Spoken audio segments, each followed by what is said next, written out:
दोस्तों, क्या आप जानते हैं कि आपके वॉलेट में जो पैसा पड़ा है अचानक से उसकी वैल्यू बदल सकती है।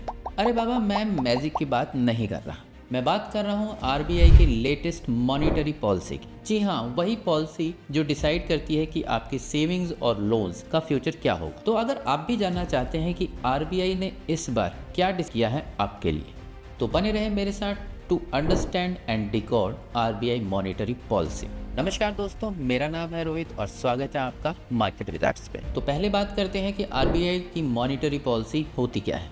इमेजिन करो एक सुपर हीरो को, जिसका मिशन होता है इकोनॉमी को इन्फ्लेशन से फाइट करना और ग्रोथ को पुश देना। बस वही रोल है आरबीआई का through it's monetary policy. Simple शब्दों में ये पॉलिसी वो गाइडलाइंस है जो आरबीआई सेट करता है। हर 5 महीने में आरबीआई की एक टीम बैठती है जिसे हम कहते हैं मॉनिटरी पॉलिसी कमेटी या एमपीसी।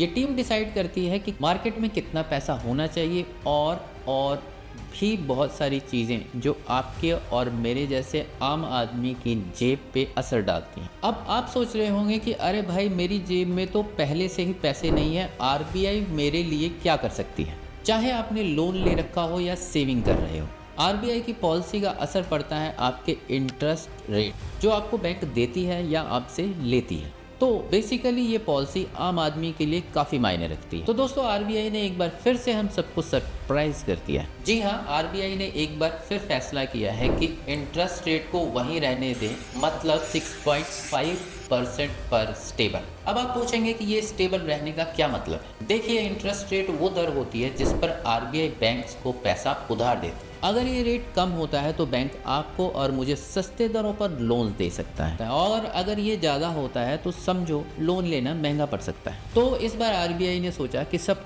कुछ ठीक ठाक चल रहा है तो लेट इट बी। इस डिसीजन का असर पड़ता है सब पर, जो सोच रहे हैं कि लोन लेना है या जिन्होंने पहले से लोन ले रखा है और पे कर रहे। तो थोड़ा रुक जाएं, क्योंकि कोई इमीडिएट रिलीफ नहीं है। लेकिन हाँ, एक पॉजिटिव रिलीफ ये है कि कम से कम ईएमआई और ज़्यादा बढ़ने वाली नहीं है। और हाँ, इस डिसीजन का एक और एंगल, अगर इंटरेस्ट रेट स्टेबल रहता है तो इकोनॉमी में स्टेबिलिटी आती है। लोगों को पता होता है क्या एक्सपेक्ट करना है और इन्वेस्टर भी कॉन्फिडेंट फील करते हैं अपने डिसीजंस। तो आरबीआई की इस पॉलिसी से ये तो साफ है कि फिलहाल इन्फ्लेशन और ग्रोथ दोनों को स्टेबल रखने की कोशिश की जा रही। अब ट्विस्ट इन द स्टोरी, जब सब ये सोच रहे थे कि आरबीआई की पॉलिसी थोड़ी प्लेन शेन है, तभी ईपीएफओ ने बाउंसर फेंका। गेस करो, ईपीएफ यानी कि एम्प्लॉय प्रोविडेंट फंड, इसका इंटरेस्ट रेट बढ़ गया है। जी हाँ दोस्तों, सही सुना आपने। इस साल के लिए ईपीएफ इंटरेस्ट रेट को 8.25% तक ले जाया गया, मतलब कि ये पिछले 3 सालों का सबसे हाई इंटरेस्ट रेट। तो अगर आपने ईपीएफ में अपने मेहनत की कमाई जमा कर रखी है तो ये आपके लिए एक गुड न्यूज़ है।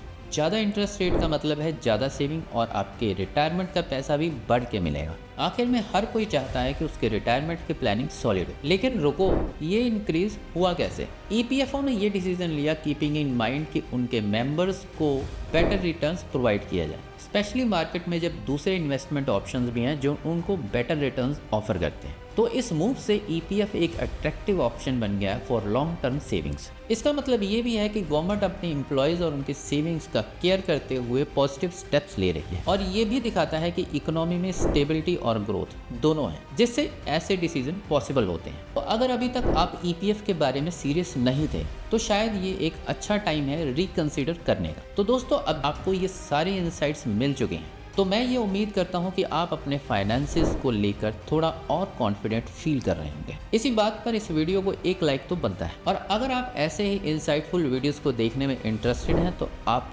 मार्केट विज़ार्ड को सब्सक्राइब भी कर सकते हैं। Thanks for watching. मिलता हूँ आपसे अगली वीडियो में, तब तक के लिए नमस्ते।